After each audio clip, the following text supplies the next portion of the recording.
Balai Besar Pelaksanaan Jalan Nasional Jawa Tengah dan Daerah Istimewa Yogyakarta memastikan proyek rekonstruksi Jalan Gombel Lama Kota Semarang akan dimulai pada 20 April mendatang. Perbaikan jalan sepanjang 1,27 km ini difokuskan untuk menangani kerusakan akibat kondisi geologi rawan longsor, dengan total anggaran mencapai 17,5 miliar rupiah. Ruas Jalan Gombel Lama yang menjadi jalur utama dari arah selatan menuju pusat kota Semarang segera memasuki tahap perbaikan total.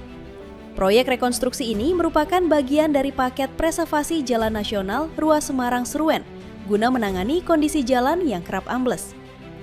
Saat ini telah dimulai persiapan awal berupa pembersihan area hingga pengukuran di lapangan.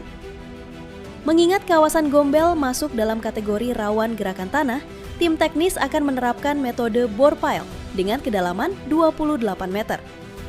Langkah ini diambil guna memastikan ketahanan struktur jalan dalam jangka panjang.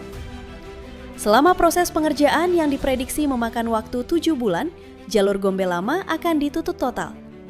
Arus lalu lintas akan dialihkan ke Jalan Gombel Baru yang akan difungsikan menjadi 2 arah.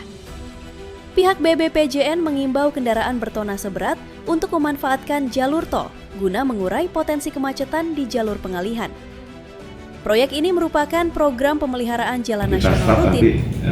Kita rencanakan di bulan ini, di bulan April, insya Allah mungkin pertengahan, karena ada beberapa yang harus kita persiapkan.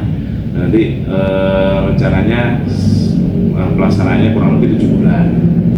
Nanti ada 2 titik yang kita tangani, yang retak dan ambles itu, dan sisanya nanti pekerjaan aspal biasa, overlay, dan ada perbaikan yang rusak-rusak, dan existingnya kan ada yang sebagian paving nanti kita perbaiki, terus ada yang trotoar juga kita perbaiki juga. Laporan Nuluyo Magnun dari Kota Semarang, Jawa Tengah untuk Garuda TV.